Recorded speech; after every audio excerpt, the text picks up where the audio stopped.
So, the 30-second countdown.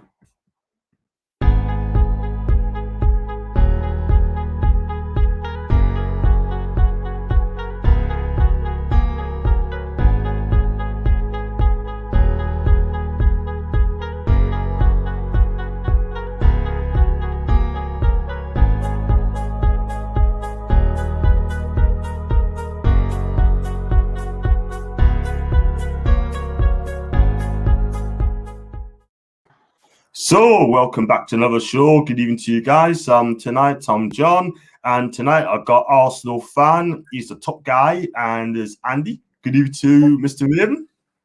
Hi, John. You all right, my old friend? Yeah, I'm top on the pops, mate. Top on the pops. And how's things with yous?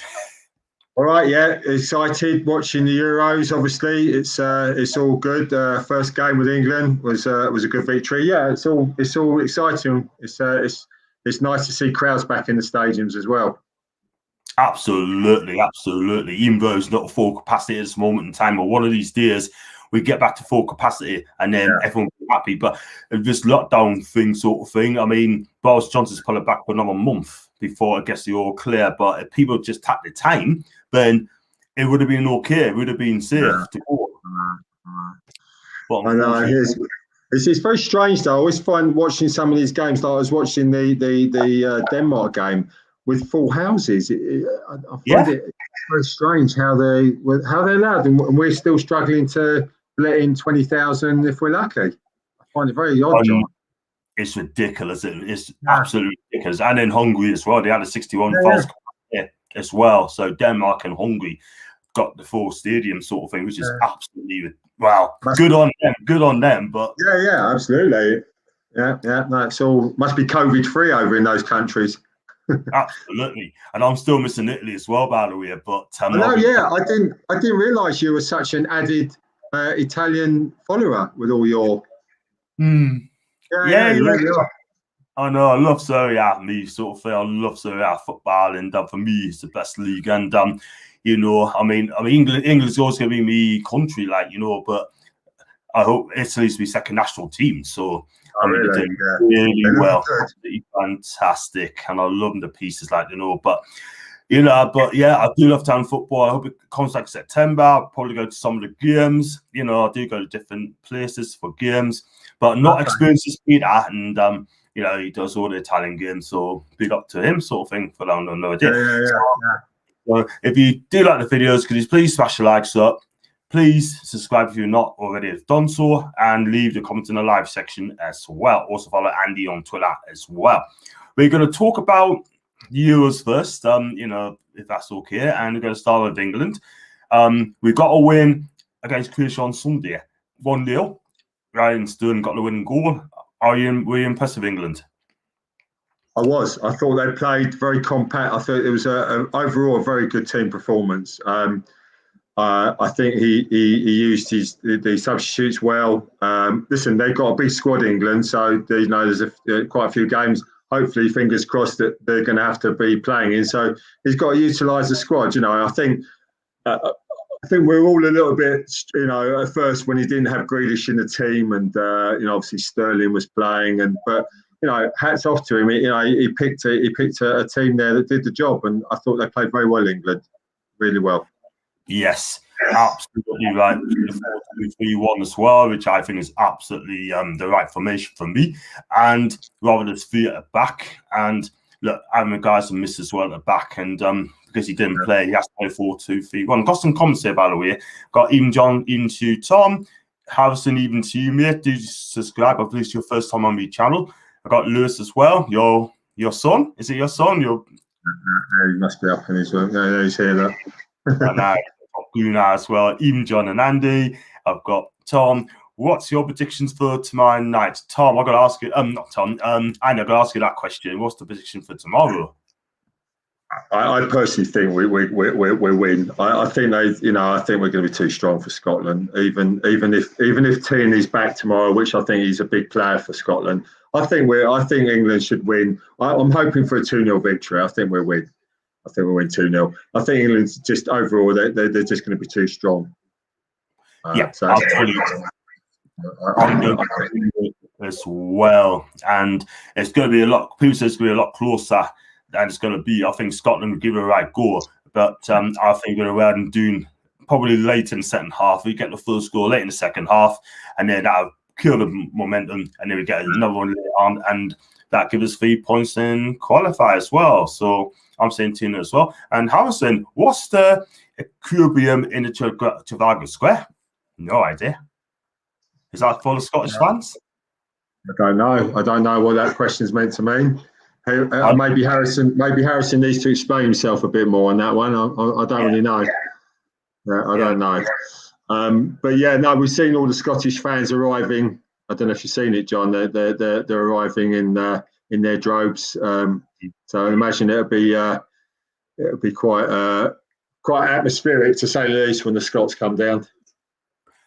Just let them all in. Just let them all in. Do you know what I mean? But you can't because of the slipping COVID. Like, do you know what I mean? Crazy, absolutely crazy. And Tom's got 2 quick questions. I wonder if Scotland will play Ryan Fears that tomorrow night. It wouldn't surprise us. It would not surprise us at all if he does play it tomorrow.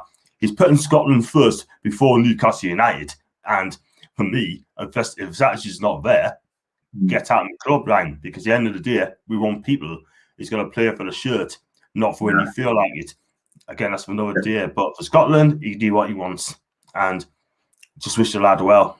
And Tom, do you not with this Ryan Fraser? I always thought he's quite a decent player. Has he not been really doing well for Newcastle? I haven't really paid much attention. I mean, he was a very good player. Yeah, the thing is, I like Ryan Fraser, but his heart is just not in Newcastle United. I mean, the way he got sent off against Sheffield United, where we got beat, he just didn't really want to be there. I got the impression he didn't want to play that neat.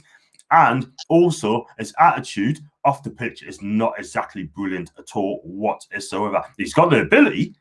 He's a damn good player on his day, but he hasn't shown enough. He hasn't done enough.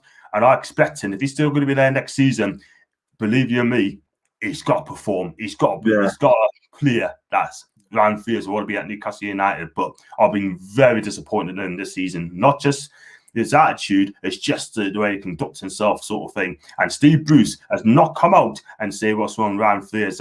We just don't know. We just don't know at all. Does it because him and Ryan don't get along, or is it because he just don't want to be his attitude right for Newcastle? But for me, he needs to fix up quickly or just get rid of him.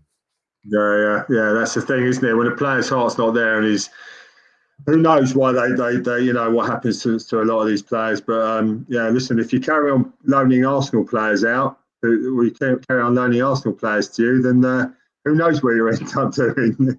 Yeah, absolutely right, man. Yeah, I've got Tom as well. Who do you think's going to win the Euros?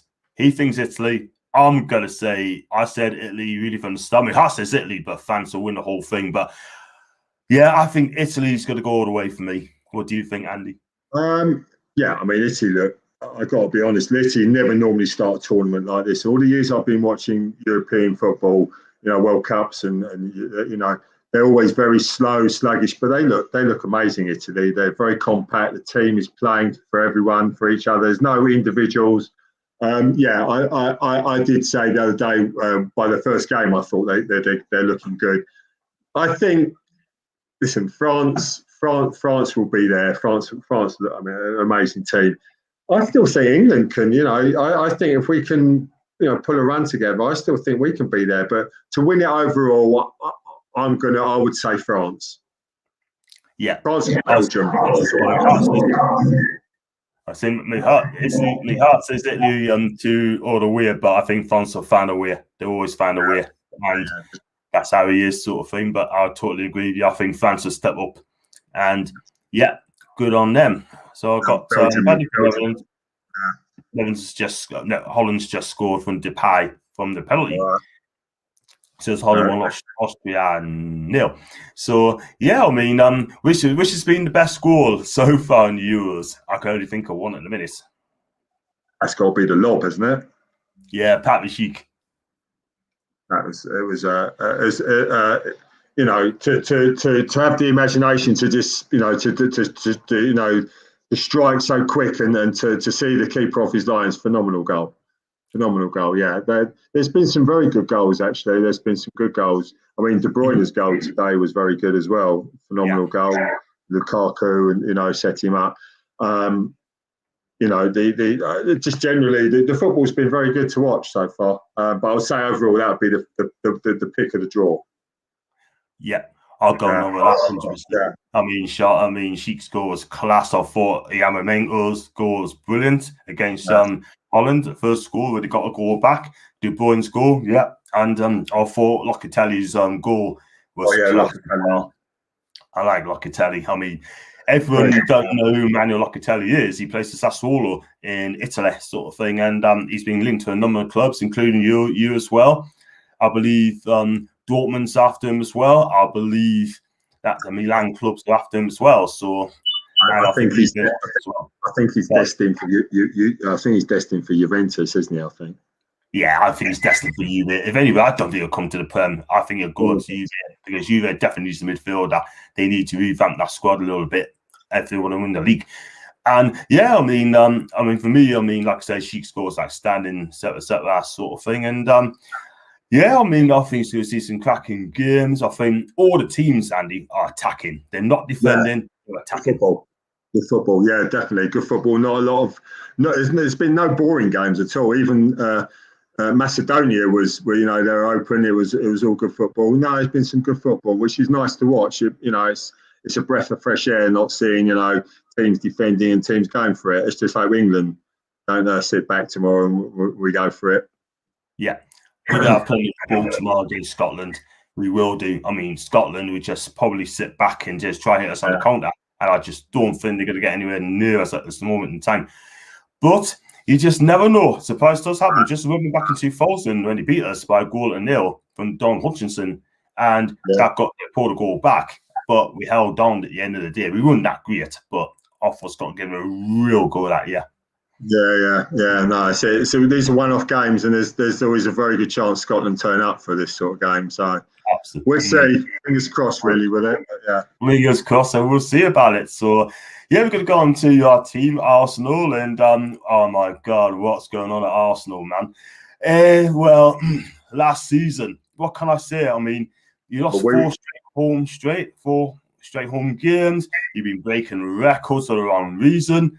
Is there something like 1958 that he lost the last 4 straight games at home, something like that? And wow, what is going on, mate? What's going on? I think when we were last on, and I think it was before the semi-final, wasn't it? Well, I was hoping that they were going to turn up. I think from that time until the end of the season, really, we were dreadful. I still really have faith in Arteta, as long as he's given the backing in this transfer market, which it looks like we're going to be given a bit of funding money-wise. So, listen, as long as it's up to him to bring the players in, and it's up to him to get that team motivated. If by sort of September, October, we're languishing and we're not showing any signs, and I think you've got to swap, you've got to go. But again, who do you bring in? It's all very easy saying get rid of players. I mean, at the moment, Tottenham can't buy it. They can't even buy a manager at the moment. They're going through the whole process. They just can't do it. So it's tough. It's tough trying to get the right man for the right money. And I'm hoping that he'll bring in players of quality. There's talk there after Maddison, which would be good. I'm excited about that. I'm not too sure about money they're asking for this Ben White. They want 50 mil for him, which is, it's just, it's mad. I know he's in the England squad, but there's no pedigree there, is it? How can teams expect? It's ridiculous how they're asking for money, and they know teams are going to have to pay it, or put up or shut up, really, isn't it? Well, what I heard was Ben White just offered £40 million for Ben White. I thought, he hasn't done that. He hasn't played a full season in the Premier League, and £40 million for a price really untested, really. And I will not pay that at all whatsoever. I mean, there's a player called Kalidou Koulibaly, right? Yeah. Koulibaly, right? How much did he leave Genk to join Napoli back in 2015? Rafa So Benitez bought him, and he only cost £5 million. £5 million. And Koulibaly, he is levels above Ben White. Levels, man. I mean, no disrespect to Ben, but come on, oh, man, £5 million for a world-class defender. And absolutely. It's frightening. I think it's Koulibaly is they're wanting like 70 million or something, don't they? Yeah, and they still do, and they still want 70 million quid, even though he's 30. But he's still a class, and he's got the best 6 years more left at him. I think he'll do it. He looks after himself well. He defends well. He had an injury hit season, man. He made about 16 appearances last season, something like that, which ain't great. But he's a solid defender. Yeah, he's a solid defender. And but would you? Are they going to go back for Ben White again? There's talk that it's already a done deal. I've seen quite a few reliable sources that Fabrizio has been saying that they're going in with I think 45 plus add-ons, which is obviously going to be round about the 50 million mark. Listen, he's a good young player, but the problem is Arsenal we've got defenders. You know, we've got players there that, you know, Saliba hasn't been. I saw you were putting out about Saliba. You would take Saliba. I just think it's so strange that he's not given a chance in the first team, not even to sort of see how he is and playing. It's very odd. And whether he's going to be staying, whether he's going to be given the chance, I don't know. But we've got defenders that there's far more important positions at Arsenal that are needed.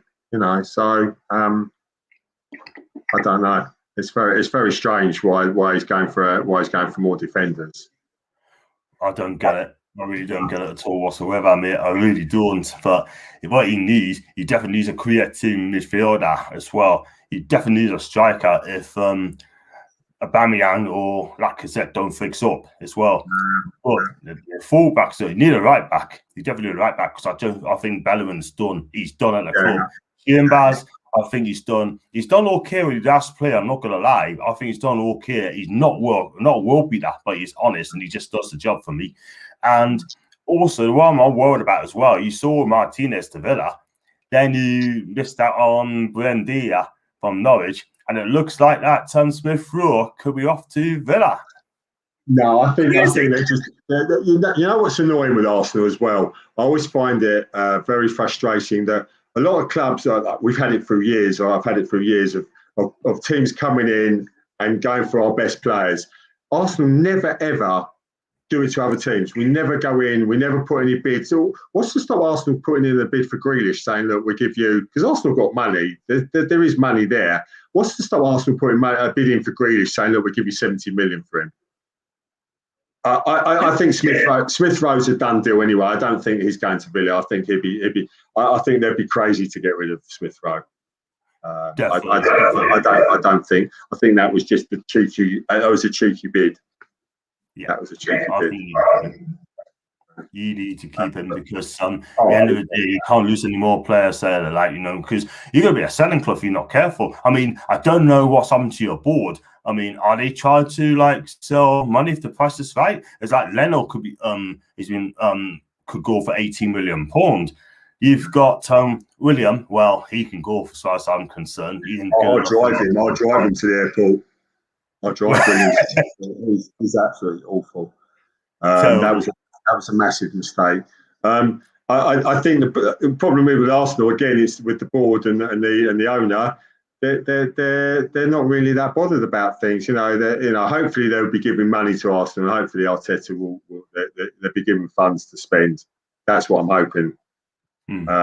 But listen, Thomas, it has been a disaster, but we'll be there fighting again. I'm hopeful. Yeah, fingers crossed, man. Fingers crossed. Yeah. And the one I want to talk about as well, that this has been a disaster too. Can we have Joe Willock? I think Willock's a great player, but does he play to how Arteta wants to play his football? He's a great player, Willock. I mean, he's not been given chances at Arsenal. That's the problem. He's a great box-to-box player. I mean, I think. Listen, he singly handled. He gave Newcastle. He was amazing with them, wasn't he? He's a good player, Willock. I think he will go. I don't think he's in Arteta's plans. I think he will go, Willock. Sadly, he hasn't been given a chance. But that's the cruelty of football, isn't it? Really, very cutthroat. Yeah, that's very true, and also for you as well.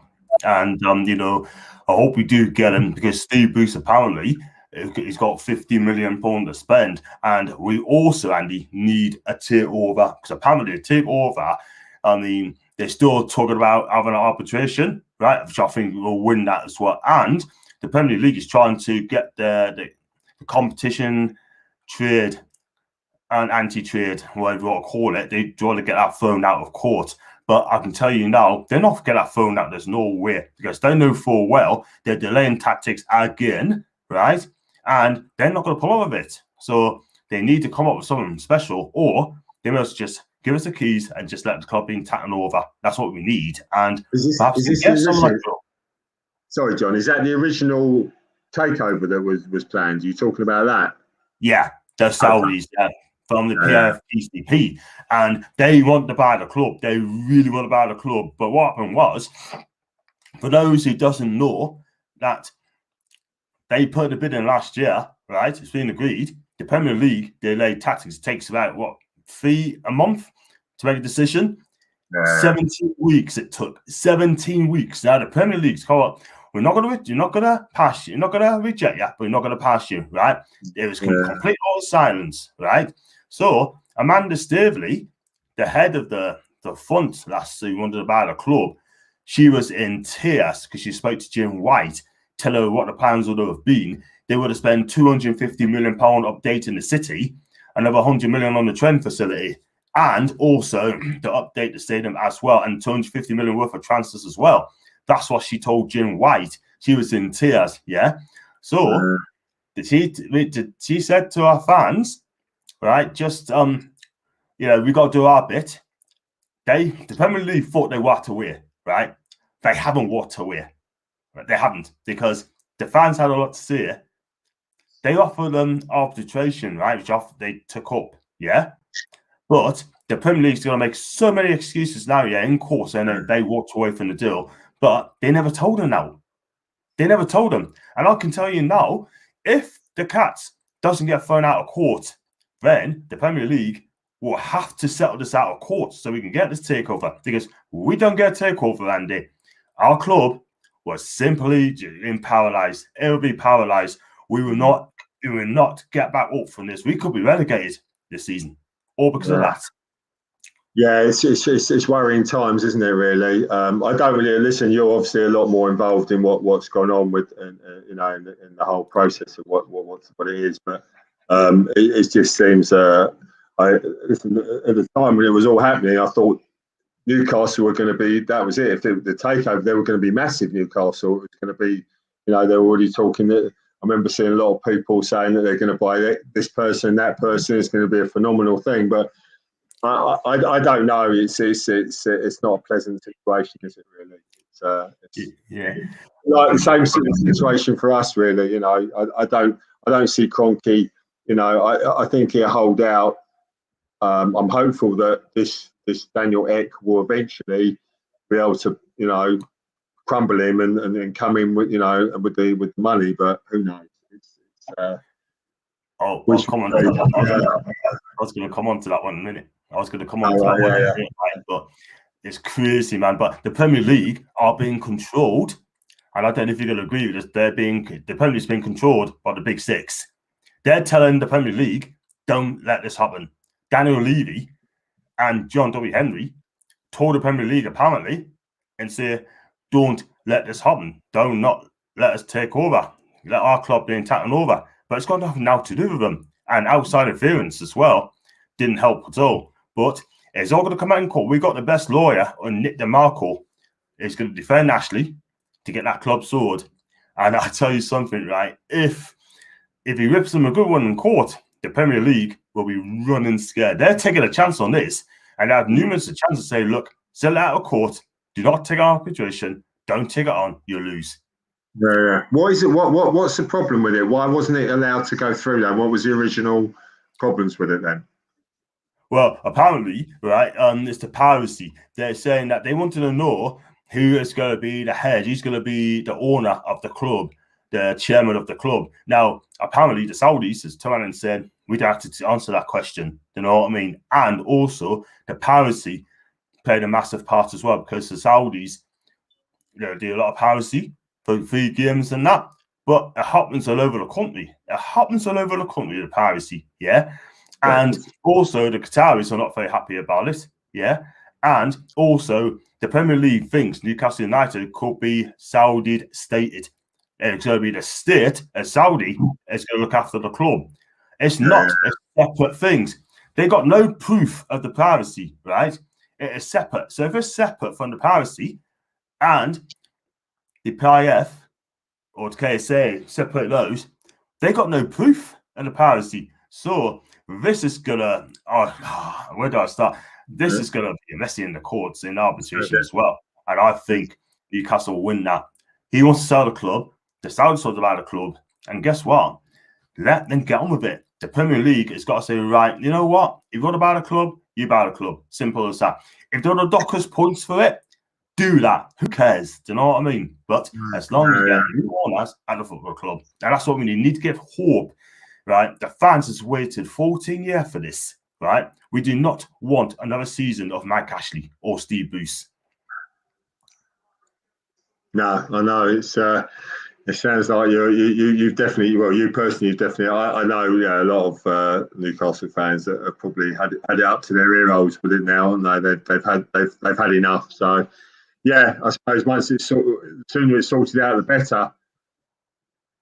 Yeah, they need to, because he had enough for now, and he had enough of this club, the club and Ashley as well. We just need bigger, better things at the club. And like you said, if you do get taken over, we could be massive. I'm not asking to win the league title. I'm not asking for win the Champions League or qualify Champions League. So I'm not asking for that. I just want buy the players first, then update the stadium, new training facility, and just give our fans what we need. But talking of that, we just touch on Daniel Ek there, right? He's offered put 1.8 billion to buy the club. That got rejected.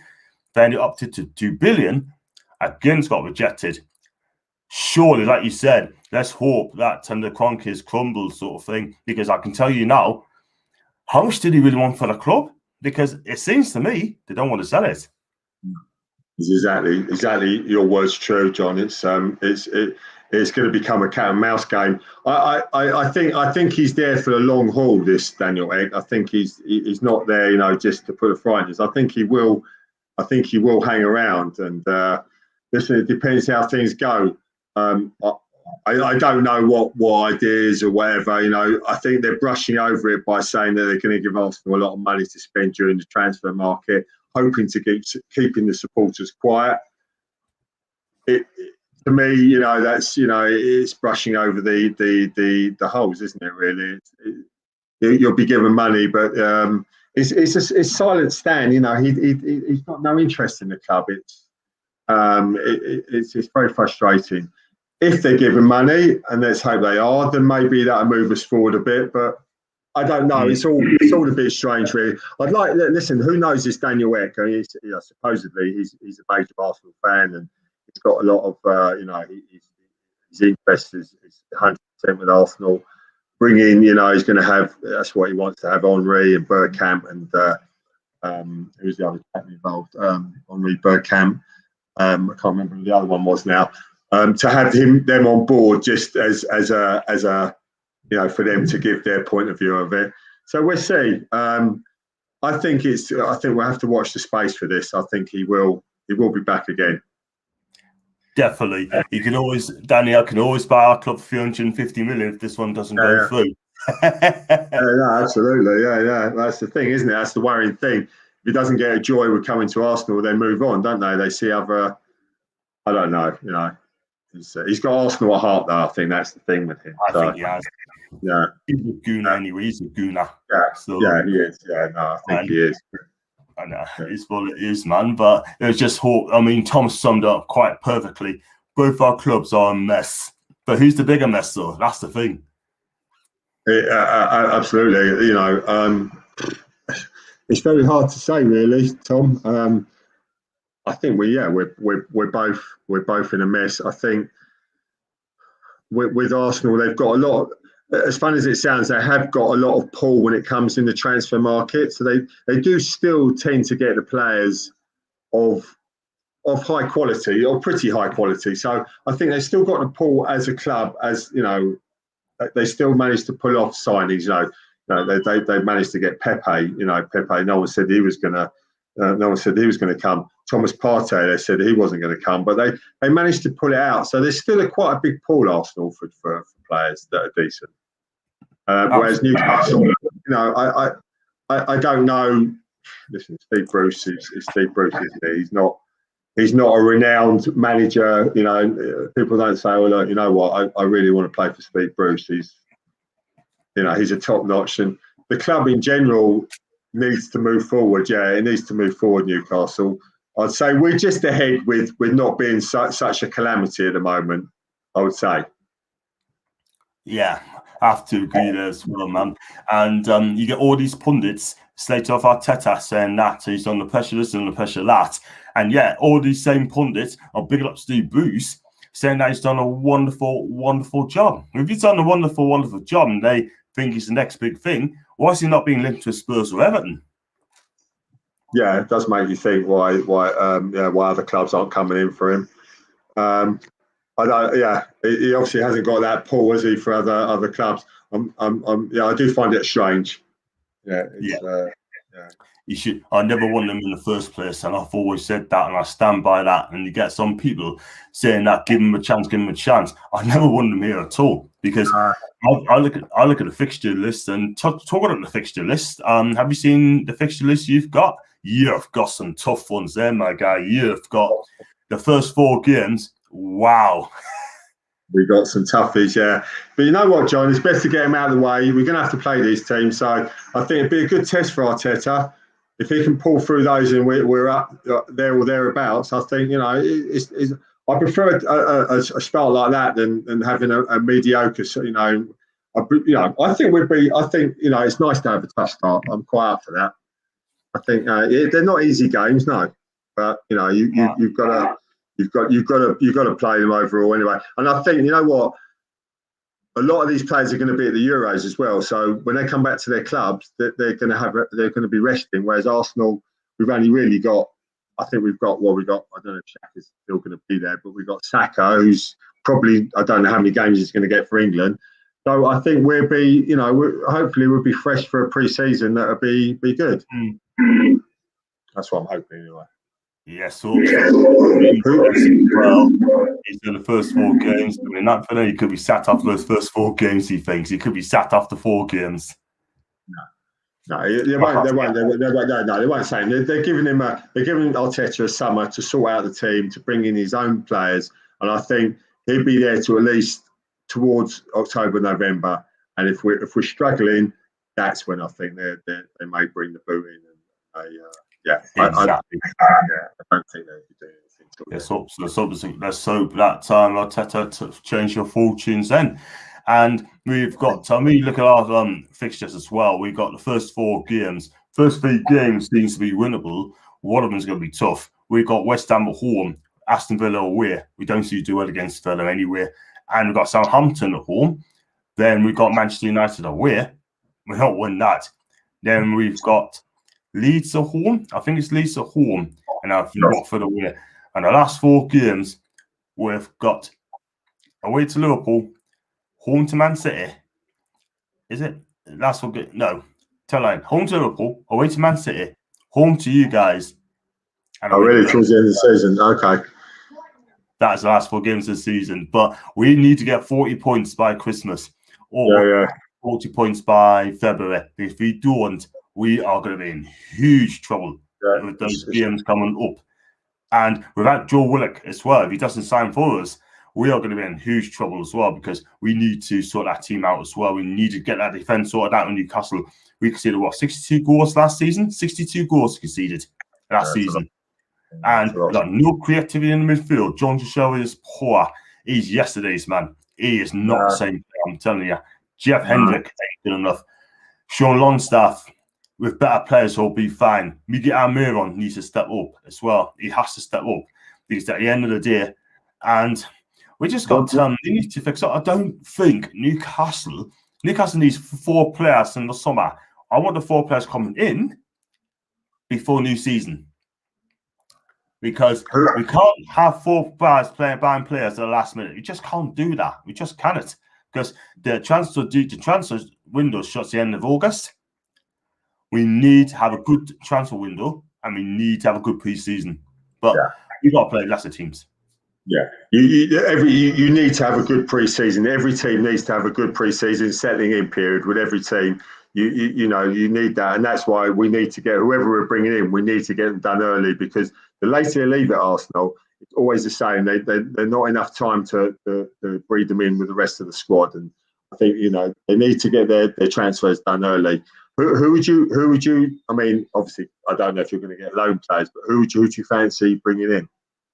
Well, we've been linked to a couple of players at Newcastle. Christoph Ajas, one of them, right, from Celtic, £6 million. We was the first one to offer the money. Apparently, a couple of weeks ago, that's been agreed.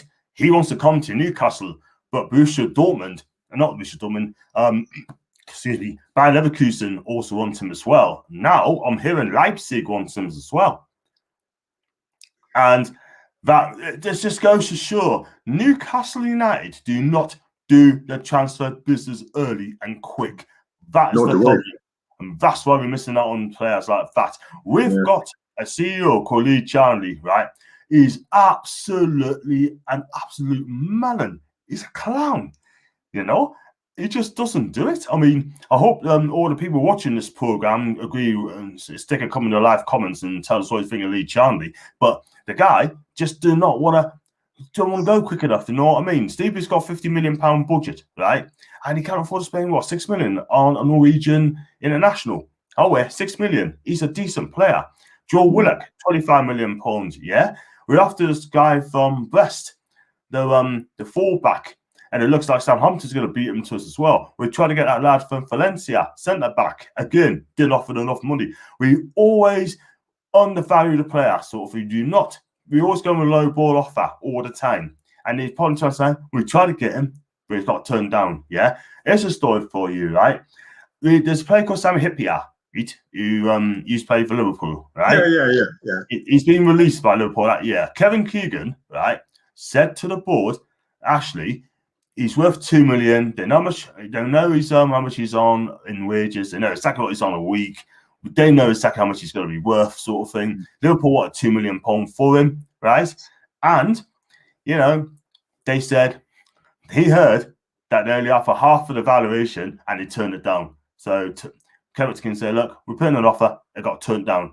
And Kevin Keegan was absolutely furious. And he hadn't heard the rest of it yet. And also, he wanted Luka Modric as well back in 2008 for £15 million, right?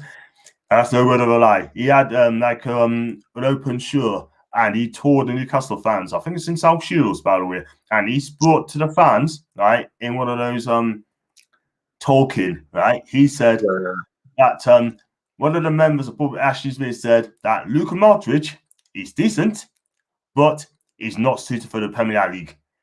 And when I heard those words, I was furious. Yeah.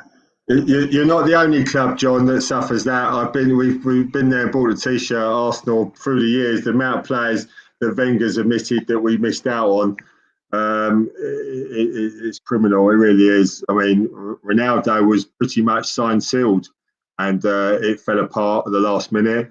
Yaya Toure was at Arsenal, was there, was all pretty much signed on, fell apart. Arsenal always go in with low bids. Look at the most obvious one was the Liverpool man, wasn't it? Remember when they went in with £40 million and £1? Yeah, I remember that. Yeah, that's a prime example of how Arsenal conduct their transfer activity. They're very slow. So it's very frustrating, and it seems to drag on and on and on.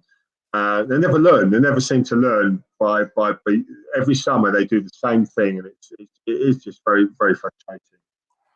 Crazy, man. Absolutely. 40. You honestly think Liverpool's going to sell you for 40 million and a penny? I doubt it very, very much. It was mad. It was mad. It was. It's just being stupid. I don't understand why you do that. You know. Well, no, it was that was the buyout clause, wasn't it? It was 40 million. So they went in with 40 million in a pound. It's just, it doesn't make sense. It's taking the Mickey really out of the club, and that's what happened. So it's ridiculous, absolutely ridiculous. I mean, you want to buy a player, you pay the money, and just get the job done. Simple as that. Now Liverpool's going to be thinking, you know what? I'll never ever do deals with Arsenal ever again, and that's what's going to happen. Yeah, you dig your own hole with all that. Yeah, it is. It becomes very frustrating. Exactly. And I've got one here from GK. And GK, please subscribe to my channel because this is your first time, I believe. I think English fans overrate the Premier too highly when it comes to physicality are not suited for the league. And I've got to get Prem proven. Hate that term. What's your take on that? So what's he saying that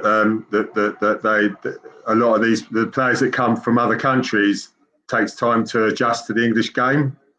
Someone like that. What he's basically saying is right that for me that you get players like skinny players who are not suited to the Premier League ain't gonna make it, sort of thing. You know what I mean? But for me, if you're good enough, you're old enough. You know what I mean? For me, if you come from South America straight to the Premier League, that's going to be difficult. But if you come from South America, play yourself in Italy or Spain for 3 or 4 years, then to move to the Premier League, then you got European experience. That should be a problem. I don't think we overrate. I mean, listen, let's be honest. I think the Premiership is the best league in the world. I don't think it's really a league to really touch it at the moment for excitement. I mean, I don't know your views. I know you like Italian football. I don't watch a lot of. I watch the occasional games, but for in normal times or normal capacities of crowds, for atmosphere, for excitement, for games you watch, the English Premiership, you can't beat it. And I think that we sadly it doesn't react with our national team because that's half the problem. If the national team was as good as we big up the Premiership, then that would be a lot different. But I think the Premiership is the place to be, and it goes to show because most players want to be in the Premiership. Yeah, because that's where the money is. That's where the money is, Andy, at the end of the day. And you get like the Ben White sort of thing, 40 to 50 million pound on a defender, on the player who hardly played. Wow. I tell you what, if he does come, I wish him all the best. But I think he's a good player. But 40 million? Not a lot of money. It's a lot of price tag for him as a young player. But again, like you say, you're very anything English Premiership or it's obviously in the England team as well. The price shoots up straight away. I think obviously you got Maddison as well, the Leicester player. They want next to 60 mil for him, 60, 70 million for him. It's crazy money. And it just goes on and on and on. There's no cap on this, is there? It just goes, and then they wonder why the big six want to break away because that's where the money is. The money leads to money, doesn't it? This is it. Because this Super League will never happen. I hope it doesn't happen. Definitely not. But you're right. But it will happen soon. But just all break away, and it's not going to happen. But just a bit of breaking news as well. I don't know if anyone hears it. That Fiallo Tamari, ex-Chelsea player, went to Milan on a off-season on loan back in January. He signed a permanent deal for £30 million, including the add-ons. So I think he's absolutely magnificent. He's English, and he only costs £30 million. Who's that? So who's the player? Tamari. He used to be at Chelsea. Tamari. And reserve. He was on loan at Derby County, right? And he went back to Chelsea. Couldn't get in the first team. Went to AC Milan on loan to the end of the season. Now he's been signed by them on a permanent deal. So Tamari. Yeah. No, I haven't. The name doesn't ring a bell with it, but he's English. Yeah. Listen, they go for high price tags. That's the thing. Once they get recognition. Mm-hmm. Yeah. No. So is that just come out now? Is it? It came out about an hour and 2 hours ago, and I've just seen it now. And he's definitely gone to Milan, and that's on a long-term deal. And I watched him. And Andy is absolutely fantastic. You should have got him for £30 million. Absolutely brilliant. I mean, very impressive. Clean the tackle. He's quick. And yeah, absolutely brilliant. He won't be the thing for Beasley, but he's not very far from it. Yeah. No, I get that. Yeah. They go for players half the time you don't know why they're going for. There, a lot of these players, but that's the problem, isn't it? What we think's good and what the club go for is different, isn't it? Exactly. But at the end of the day, I mean, that went under a cloud really, because a lot of previous English clubs don't know a lot about him, apart from Derby County. Yeah. And Frank Lampard had him as well, and played some games under him as well. So I got GK best league as in competitive and most watched, but Spain is far better brand of football and the caliber of the players show for it, and the same with Bayern Munich. So Spain have got a better caliber of footballer. Well, the problem with the Premiership is that you've got all sorts of players coming in. It's not just British players, so it's a mixture of generally the Premiership for me is one of the best leagues in the world, because for the excitement, for individual players that are over here, you can't beat it. In Spain, yes, they probably have, but I looked at Spain, their game the other day. They didn't look very. I wasn't impressed with Spain at all. I don't know about you, John. I thought they were very, very, very mediocre. So I think they got to start against Spain. They've got a young team there. For me, I didn't rate them at all the other day. Spain. I thought they were very, very, very, very basic. You talked about, I didn't hear that. Did you say Barcelona? Because I've got a bit of a problem. Did you say Barcelona? Did you say Spain? Yeah.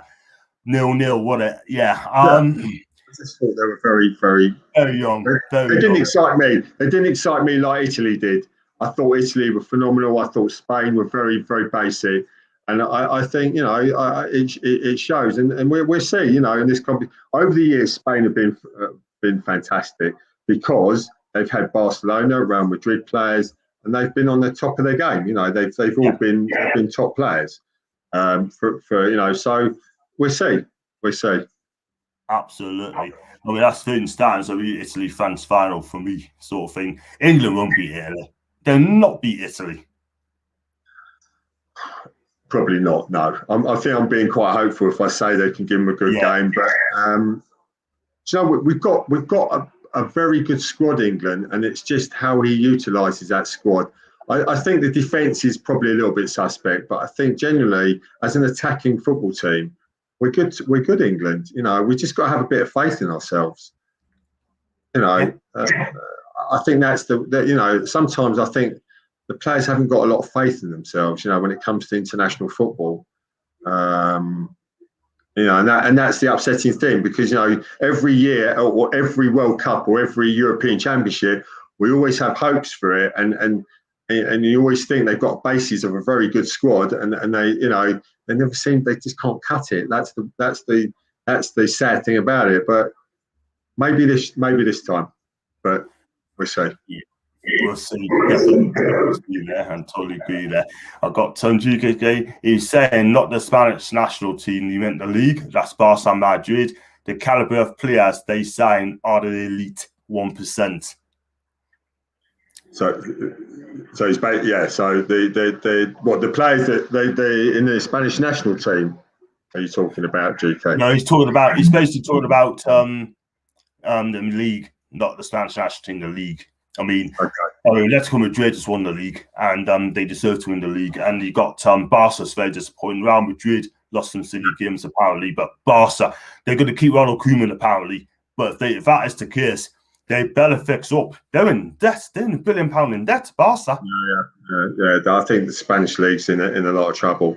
I think Barcelona and Real Madrid have shot to pieces. I think they've really, they're not the same, are they, at the moment? I think, and that's why the league is not on the level of the Premiership. There's no competition in the. For years, it's always been, it's been like that. It's always been Barcelona and Real Madrid. Whereas the Premiership, at least we've got a few teams that get involved in it, and it makes it a bit more exciting. Yeah. I totally agree. That's what we need. We need to the exciting sort of thing. But you're right, and that's why they want a Super League as well. Barca and Madrid still want the Super League. They're still not going to pull out of it. They truly believe that they want this thing and trying to change their mind. And if that day way, they would have had it now. But it ain't gonna happen. So Barca and Madrid on the run, and Juve as well, my Italian team Juve as well. They need to pull out as well. I got Seattle as well, and Arteta and Ole, the gym teacher, both will be fired this year, and that's my prediction. While Steve Bruce will win Manager of the Year. How much you pay him that then, John? Hey! Yeah, that's I you know what it is, though? I know he's going to get it. I know he's going to get the sack this season. A lot of people saying Arteta. Let's be real about it. Loads of them. It's quite a comical chat, whoever it is.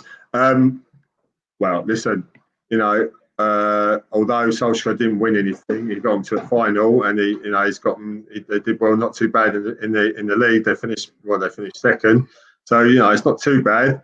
The Arteta, like we say, the jury's out, but I still got a little bit of faith in him. As long as he brings in the right players and we start well, I think people will be pulling up a few faces over it. I'm hoping. Let's hope so. Let's hope so for your team, Justin. I got my guy Melvin. Melvin, how you doing? Hope you're okay. And he always looks well, Melvin. Will I chat to him? So he's a top lad. Him and Richard, brilliant combination, fantastic. We will play with the handbrake on with our manager. That's what. Who's that?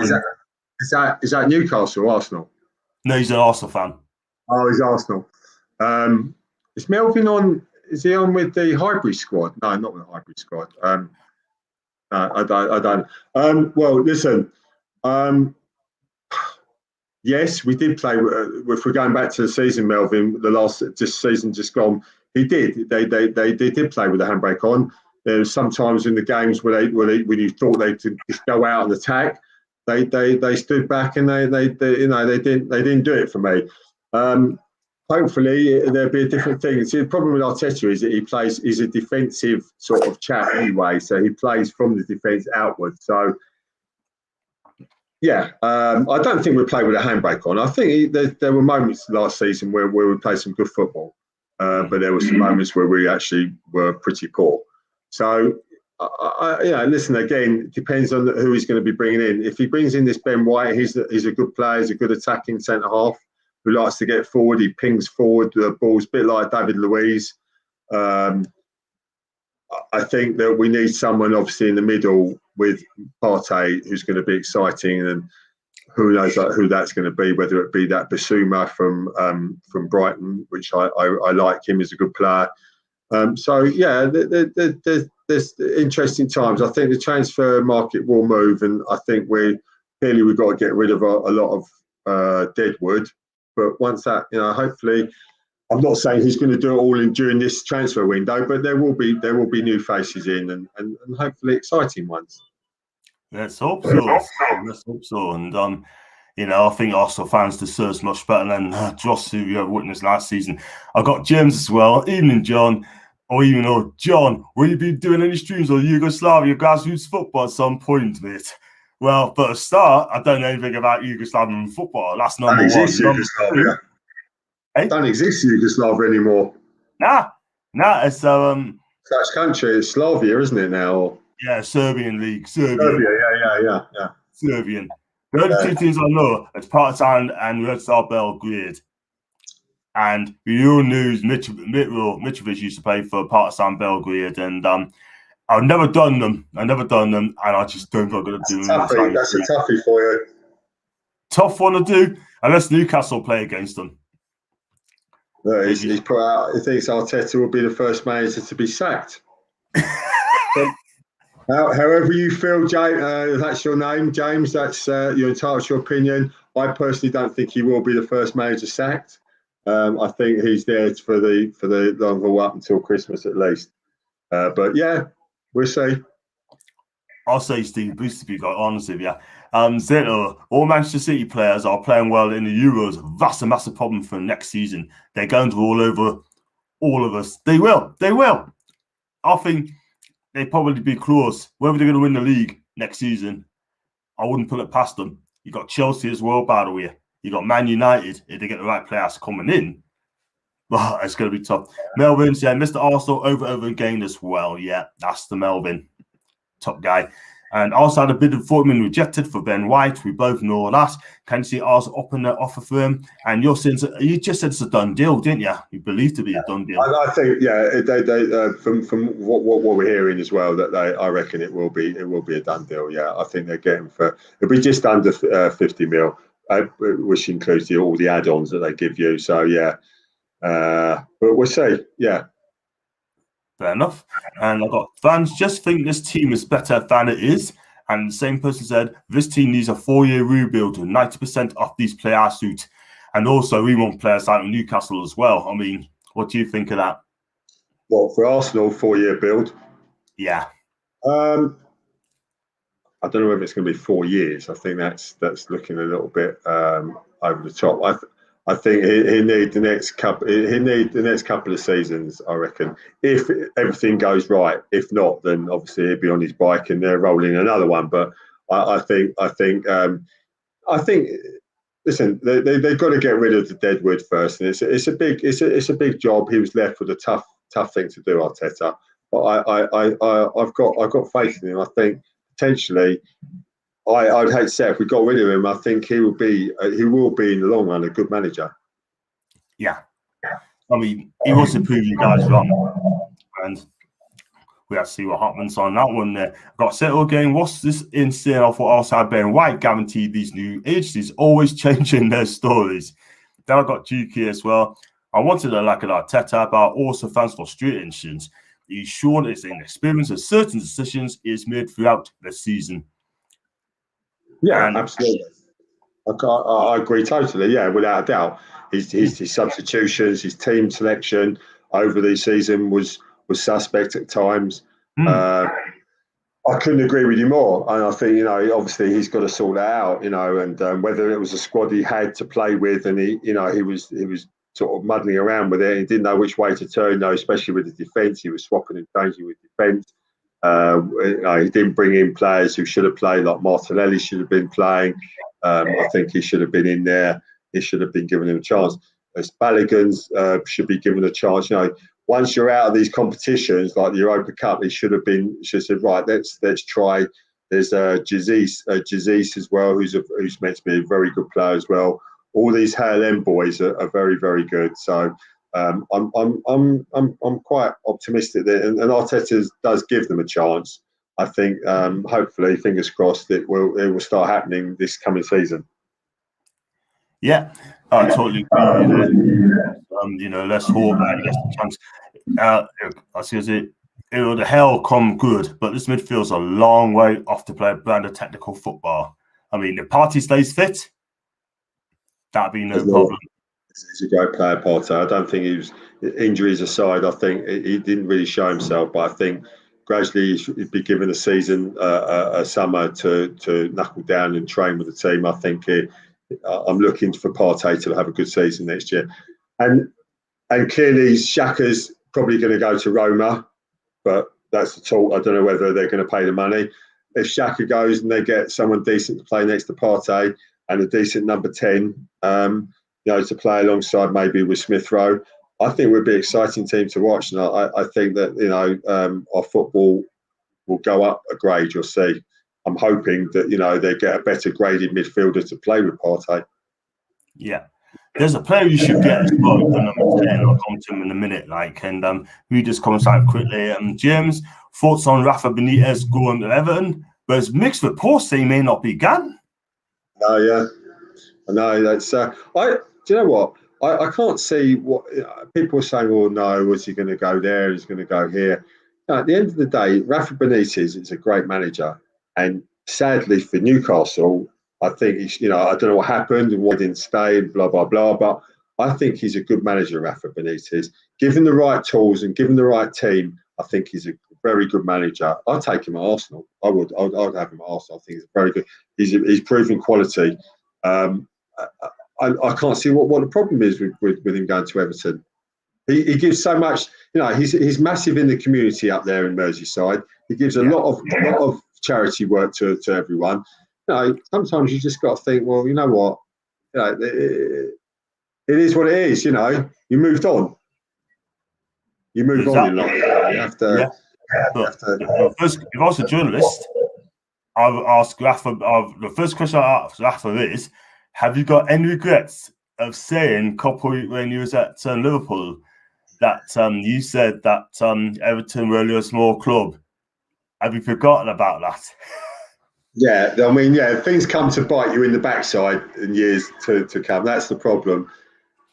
Listen, it's one of those things, isn't it? You say it in the height of the time, don't you? And I suppose some people regret what they say, and I'm sure he does. But that's not stopping Everton trying to go for him. Is there talk that he's not going to go now then to Everton? Well, it's mixed reports saying that could be off. Some says still back on. He's going to get, according to what Alan Brazil said this morning, he's going to get $1 million a month. He's going to be on £12 million a season at Everton. And if that is true, I tell you something, right? I mean, that is obscene. That is absolutely obscene. He's like going to China. You can't turn that sort of option, can you, down? But I think he's a good manager. He's brilliant, absolutely brilliant. I think he's a good manager. I think Newcastle they took a lot to him, didn't they? Up in with your boys, didn't they? I think they liked him a lot. Yeah, and the moral is as well that he's still got it. I heard Jeremy O'Hara today, or Dean Ashton saying that Rafa Benitez is not the manager that he was. I mean, they're not going to clamour to him and pick him, choose as their manager. Richard Keys and Andy Gray. I cannot stand Richard Keys. Andy Gray is okay, but he needs to break away from Richard Keys. Richard Keys, I cannot stand. Let's be real about it. I sent him a tweet today, and I'm still waiting for a response. He won't do it. But he said that Andy Gray said to the majority, Frisha, whatever his name is, he said, think about it again. Just change your mind very, very quickly. Don't do this, because if he gets Rafa, then the fans not only turn on Rafa, they turn on him as well. Oh yeah, that's right. They were talking about it. Yeah. It's listen. Whenever someone steps across to the rivals or whatever, it always becomes a bit of a talking point, doesn't it? We've had enough of them go from Tottenham to Arsenal. So not so much Arsenal to Tottenham. I hasten to add, but more so Tottenham players come to Arsenal. Obviously, they see the light eventually. But so it's not an easy thing to swallow. But I've got friends that always say, if it was on the reverse foot, you had Arsenal players going over to Tottenham, how would you feel? Yeah, clearly you'd be upset. You wouldn't, it's not a nice thing to happen, but it's football, and I think that's the way it is, isn't it? It is. Can you imagine Sol Campbell left Spurs to Arsenal? Wow, that was massive. If I was an Arsenal fan, I'd be flipping delighted for that. Oh yeah, it was an amazing. It was kept very quiet as well. I remember at the time when he was there was going to be a press conference, and I think no one expected it at all. And he just walked in with Sol Campbell into the press conference, and it was it was an amazing signing. For him, all respect to Sol Campbell as well. To do that move at the time was a massive. Because he was Tottenham through and through, really. Came up through the youth system.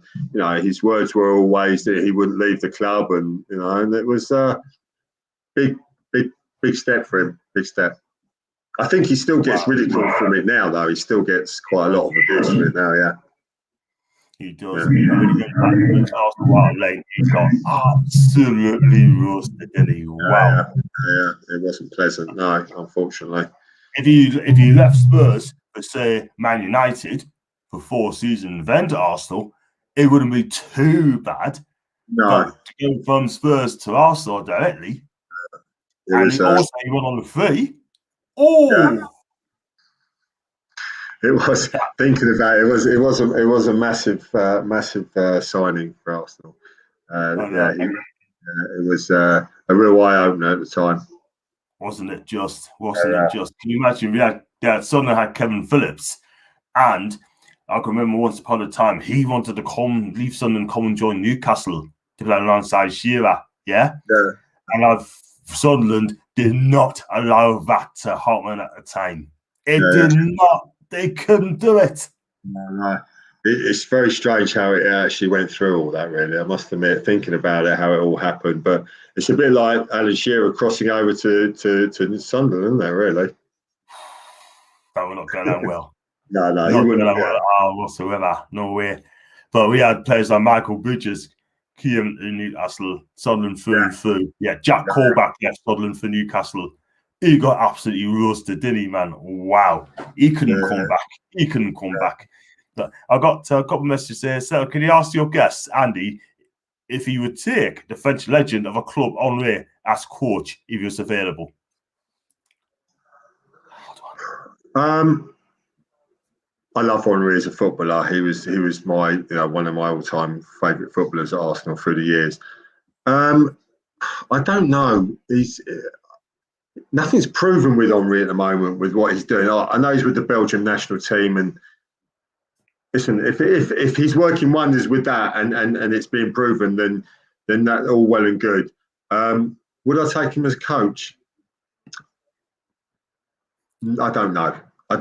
I'm not too sure. Good question, but it's open for debate, that one.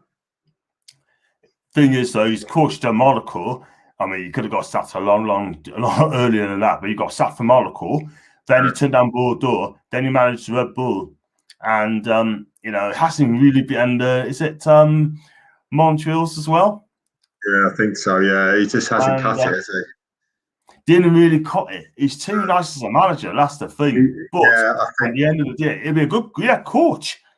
But he went to Monaco well too early. Well too early. And it just goes to show it doesn't matter who you are. If you don't produce, if you don't deliver, then unfortunately, they're going to turn on you as well. But Arsenal fans wouldn't. But it's just, man, I mean, for me, when I have him as a manager, I'm too sure about him. I'm not too sure because he needs to. He could have gone to Bournemouth, He could have gone to Bournemouth. Yeah. I think then people start saying to me, "Well, hold on a sec. What about Arteta?" Because Arteta was just a coach. He was just a coach, wasn't he, at Man City, which is also very true. So there's not, the thing with Arteta is that he was known as a very stringent, very good coach at City. I think a lot of the stuff they did behind the scenes on the training ground was all very much Arteta involved. A lot of players like Sterling progressed very well with Arteta. So I think he's got a bit more pedigree than Henry. It's a bit like Vieira as well. Henry, Vieira, they've all tried their hand at managing. Vieira hasn't really. He's not done it. Amazing players, but when it comes to management, I don't know. Well, I just don't think he's ready to be fair for the last club that Arsenal went. I mean, all he went to United. Wow, I thought fucking he took a gamble and it's paid off for him. I've got to say, before we bag on Arsenal, Arteta can make a bloody substitution. You can give Oli 5 and he still makes us look dumb. What's he saying? I'm sorry. What is he saying that Solskjaer brings on substitutes and makes us look silly? You mean, or? Yeah, basically. But what happened to Ole? I think he's talking about Villarreal game, right? He didn't make a sub until the 115th minute or something like that. 100%. Yeah, that's my problem with Arteta. I'm still judges are still out for Arteta without a doubt. I think, as I say, his decisions have been suspect during the season. Substitutions, very suspect. But will he learn from that? Will he get? Will he get the ideas come a bit better for him this season? I'm hoping so. I'm hoping that the mistakes he made from the season just gone, he will learn from that and we'll move on. So yeah, we can only wait and see. But to get rid of Arteta at the moment, or 5 games in, you're not gaining anything by that because someone's going to have to come in very early bring in their ideas, get the team used to the way they want to play, and you start again. So for me, I think it would be you either get rid of Arteta now, which isn't going to happen, then you have the pre-season to blend in with the manager's ideas. You can't be getting rid of a manager 4 games in. To me, it doesn't make sense. That's ridiculous, especially making signings as well. Making signings, and then how the new players going to feel? They work so hard to bring you in, got confidence in you, and after 4 games, you're done. In Europe, in Italy, they set their matches early. Spain, they set their matches early. Germany as well. Yeah. It's to me, I think it's stupid. I think it's ridiculous doing something like that. The players are starting to get used to someone's ideas. They've had a whole season or 18 months with a manager, and then all of a sudden they kick him out. Hold on a sec. The players are saying, "Well, hold on a sec. We got to start the whole process has got to start again. Ideas, tactics, everything's just got to change. Like this, how he's going to play, and you carry on with better quality players, hopefully." Totally agree. Absolutely spot on. I totally agree with what you say. It just doesn't make any sense at all whatsoever. 4 games in, sacks on too early. I've got one here from James again. Who would you like to see Arsenal sign in the summer? Well, I do like Basuma. I think Basuma would be a good signing. I think there's even this Samba, the Anderlecht player. He's only very young. He's 18 years old. I think that's also a signing that's looking likely. He's in the Belgium national team. I don't know whether he played today. He's very, very good. Young and exciting players. That's what I want to see. Players that have got potential, that are young and exciting to watch. I don't want any people saying to me, "Would you take Ramos at Arsenal? Would you have a Ramos at Newcastle?" He's on mega bucks a week. He's 35. I tell you what, I wouldn't mind having him for a season because he's a levels up against the runs they've got, and he has to play a flat back 4, not 3 at the back. Has to be at back 4. So for me, if I had a back 4 and I had Ramos in Newcastle, it'd be him and Lascelles. No problems at all. But would you take him at Arsenal? No, because I think it interferes with other players that want to come through. He's a winner, yeah. He's a phenomenal defender. He's been absolutely amazing through his career. He's an absolute animal, isn't he? To watch him, Ramos has been phenomenal.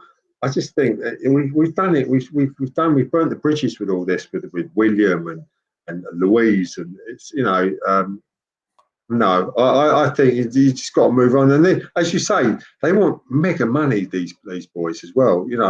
For which I think you're interfering with other players that are going to come through. You're not going to see them because they're someone like him is going to be standing in their way. So I'd like to see Basuma. I'd like to listen. If we can't get Grealish, next best thing would be probably Maddison. I'd like to see him at Arsenal as well. Yeah, Maddison was classic in the midfield, Brian midfield, absolutely brilliant. Wins it, gives it. Kante is not, but he isn't very far from him. I'm telling you, he is absolutely. Kante is phenomenal. I tell you what, I'd love to see him in the Italian league anyway, with a stellar club. I'd love to see him playing in the Italian league. I really would. It would be absolutely made there. And then Melbourne as well. I've got Andy, question for you. Have you ever picked the same 11 players as Arteta? Good question, Melvin. Probably not. No.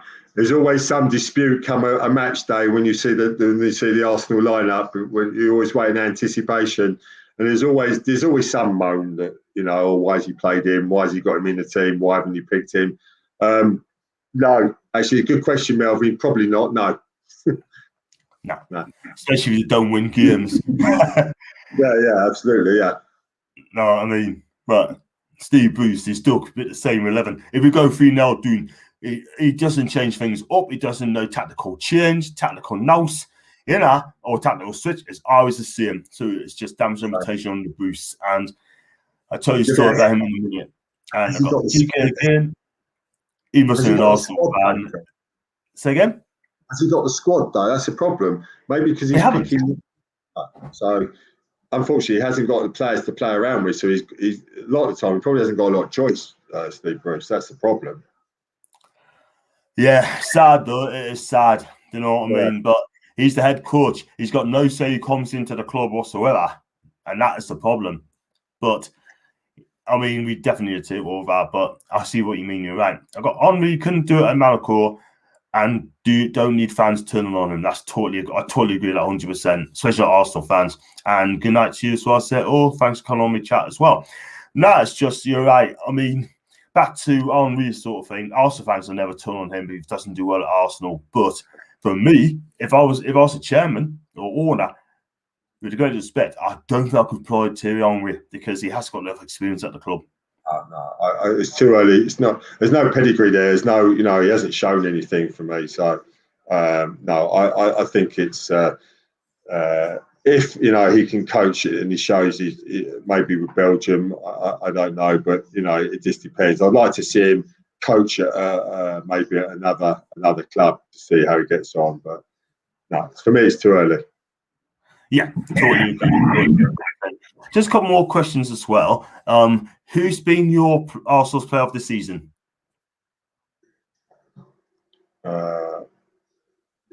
Probably Saka, I would have thought. Yeah, I would as well. He's such a young player. Comes and leaps some bones. He's got energy. It's exciting. Scores, and he just gives it a right go. I mean, Kieran Tierney's not very far behind though. No, Tierney's been a bit injury prone this season, so we haven't really seen the best of him, unfortunately. But yeah, potentially he's a great player, Tierney. Obviously, Smith Rowe's not far behind. The youngsters they've carried the team, and that's the worry, isn't it? That's why you worry that they're gonna blow out, and that's the problem with a lot of this. I think Saka's been, Saka's so versatile as well. He can play. I think that's half the reason why he's with the English squad, because if he needs to bring him on in a certain position, he's there, Saka, for it. But for me, that he's been the player of the season. Definitely, totally. And who needs to improve and who needs to fix up in the summer? What's that? Who needs to fix up in the summer? Who do you think needs to improve? Disappointing. Who's been disappointing? Well, clearly, I think Partey needs to step up. He needs to show his value. I think a lot of people were very excited to see him arrive, and I think he had injuries as well. But I think there were games where he went missing, and he'd done some very, very odd things in games as well. I think Partey. I think also in defence, I think although again he was injured, I'd like to say I think Gabriel's got loads of potential. He's a man mountain, really. He's a very good player, but I think he needs to show a bit more. Hopefully he will. But he got COVID, didn't he? So I think that probably set him back as well a little bit. Yeah. Didn't help him at all. But Gabriel's class. I like Gabriel. Top player. He will be a top player, and got high hopes of this kid as well. And for me, for Newcastle, it's got to be Joe Willock. For me, my player of the season, and I will say that because I couldn't say Callum Wilson, but Joe Willock, 8 straight goals in 14 games. So for me, Joe Willock. The most disappointing of the player of the season for me is Ryan Fraser, and he needs to step up. And the worst of the lot for me, or disappointing for, is John Joe Shelby, Emma Kraft, Jeff Hendrick. I can name 4 or 5 more, but those 3 are the culprits at the moment in time. So Hendrick, Shelby, and like I said, Emma Kraft. But I like the goalkeeper. I think the goalkeeper's good. Dibraka's class, and he absolutely magnificent. I mean, I can see Cardolo leaving. Cardolo will be gone because he wants to play in the first team, and I can't blame him. I wish him all the best if he does decide to go. And Dibraka is quality in. He's got to be on number 1. Has to be on number 1. And Dibraka, great shot stopper. The only thing that I criticise him for, distribution. He needs to get his distribution right when he takes the kicks. It's not the best. I think I've forgotten someone. Is Bert Leno? I think Leno is the jury's out with Bert Leno. I don't know whether he'll still be at Arsenal actually during the season, during the close season. So I don't know, because there's talk of Arsenal getting the Ajax goalkeeper, isn't there? So I think whether Leno's going to stay, I don't know. It's all a bit up in the air at the moment. I don't know. There's talk that they listen to offers for him. So yeah, it's another one to watch this space on, I think. I think you need a goalkeeper that's going to play out from the back. And with Leno, when he does get the ball, they press him very, very quickly. Yeah. That Onana, the Ajax goalkeeper, is very quick. He's very quick, and he's good with, he's very quick with distribution as well. Aye, that's what they need. A top quality keeper. For me, if you can get Donnarumma, it's on the free now. Donnarumma, on the free. It's a very good goalkeeper, I know, yeah. See, something like that, I don't understand why Arsenal don't go for him. Exactly. I mean, I just don't get it. I mean, PSG could be his destination, but if you want to get him quickly. Do you know what I mean? I mean, he's a damn good keeper, him. He'll be in a national squad for 20 more years, this keeper, I'm telling you. He is absolutely brilliant. And I'll just go back to earlier when we talked about number 10, Çalhanoğlu. He's on the free as well from Milan as well. Turkish lad. Damn good player. I don't understand why you should be getting him. Yeah. I know. There's a few decent players out there that listen. It could be an exciting transfer window. We'll see. Hopefully your boys you'll bring in someone, because I want Newcastle to start doing. I want them to start doing well. I like them. I like the city. I like I like the people, and I just like I know everyone always says it, and it's a bit of a cliche. They always say they deserve better. And I think they do, because for the support through the years, they deserve they deserve something from it. Fantastic. You know what it is? The moment you get that takeover, the moment the computer anti-trading doesn't get rejected, doesn't get thrown out, then I can celebrate. The reason being because that's halfway of getting a takeover sort of thing, because we need a takeover at the club. I've said that so many times. I'm just going to sit back, wait and see, let us run this course, and hopefully the day will come. But even if the CAT gets thrown out, they've got arbitration to concentrate on. We're going to win one or the other. Yeah. If the Premier League wins this, they're corrupt, very corrupt, right? For me, I just think we're on the winner. We've got Nick DeMarco, one of the best sports lawyers in the world, defending Ashley, and I think he's going to do things. I don't think he's going to go to court. I really just don't think he's going to go to court. No, hopefully not. I mean, let's hope if you do get a takeover, you don't become too big, though, and you get bigger than us. Yeah. You'll still be bigger than us anyway. You'll still be a bigger club than us anyway, Andy, because you're a massive club, and we're about 10, 20 years behind you anyway. But if you get a takeover, we try to cut it doing sort of thing we can. But but once you get a takeover, we'll be bigger than Tottenham, no doubt about it. Bigger than Tottenham. But talking of Tottenham, I know just quickly. I mean, Fonseca supposed to go under Spurs. That's off. They're after Gattuso, because Gattuso walked out on Fiorentina after 23 days. That's mad. That is a mad. I mean, I remember, didn't he?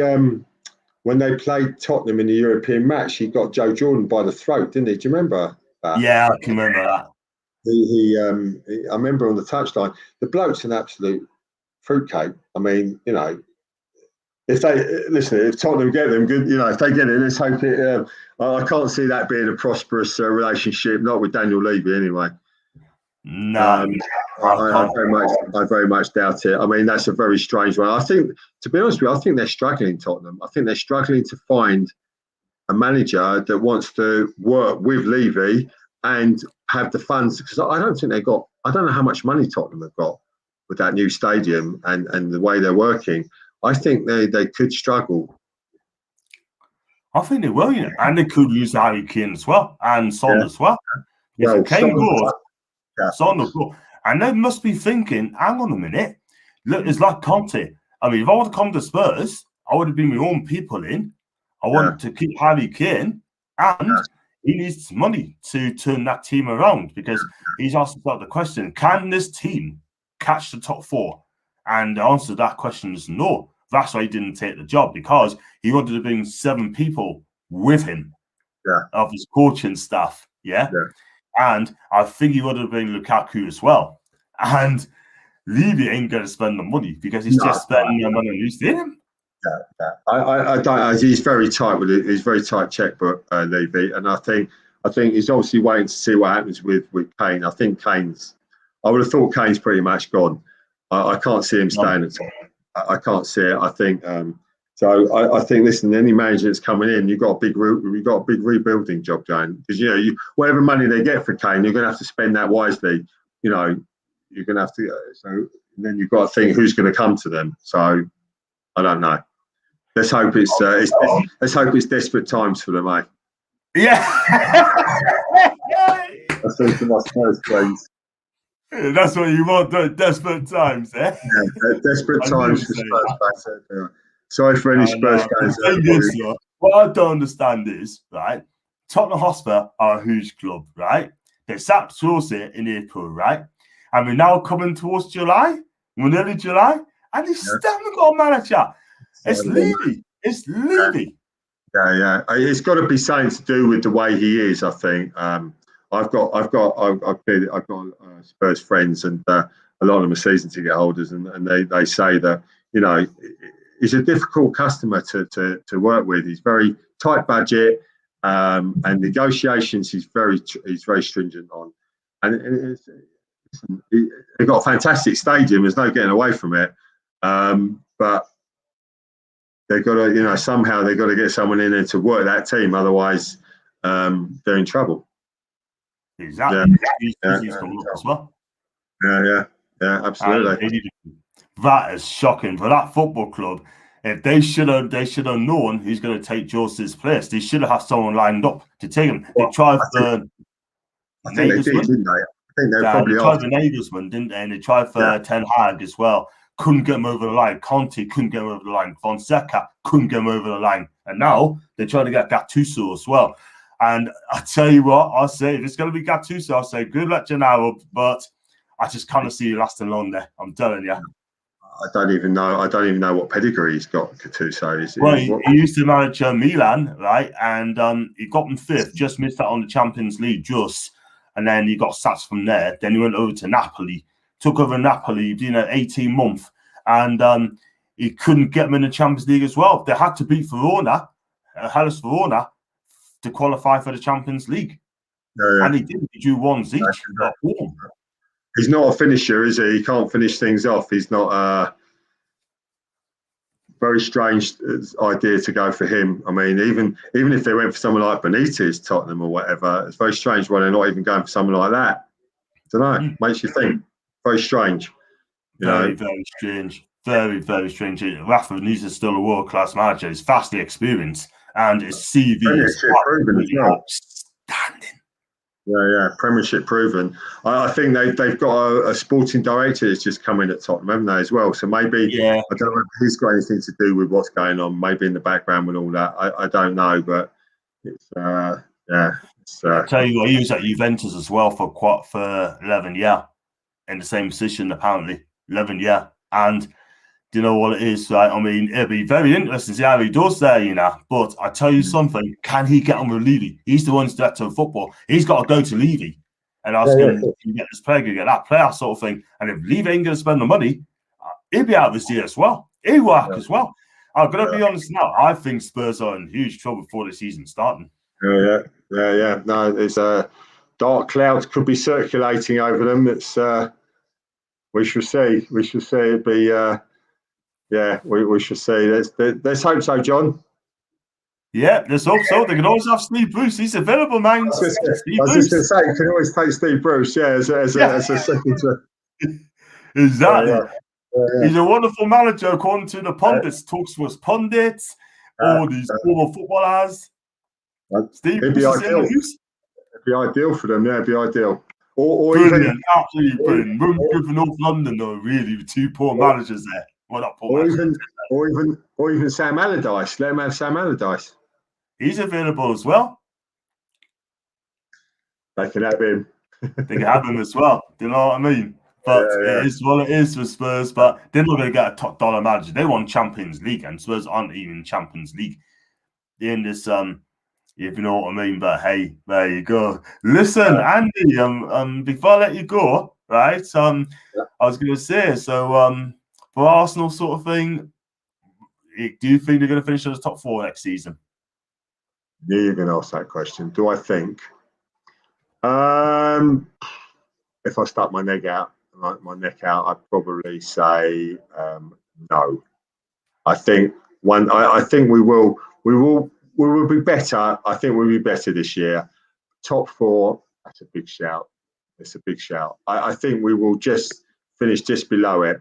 But I think we'll have a better season. That's my hopes, and I think we will do better than we have done the last couple of seasons. Given it brings in some decent players, like I say. So top 4, it's a big shout. Big ask, big ask. But it'd be great if you did it. It'd be great if you did so. Yeah, absolutely. I mean, for me, I think we're going to be all hinged on a takeover. I can't say out until it hinged on a takeover. If we don't get a takeover in July, I could see Alison Maxwell could be on his way. We're going to lose our Miron. I think Ashley's just going to fire sell the players. That's what he's going to do because he's going to be so peed off. And I'm going to say, if he didn't get that takeover, he's going to start fire selling the players. ASM will stay if they show ambition. Joe Willock coming to the club as well. So they need to keep our fans happy. And if they don't, we are going to be in huge, huge trouble. Honestly. Yeah. I think you'll be all right though. I think you're. I think you won't. I don't think relegation for you. I think they'll be there. They'll be fighting. They'll be fighting. Let's hope so. Fingers crossed. Fingers crossed.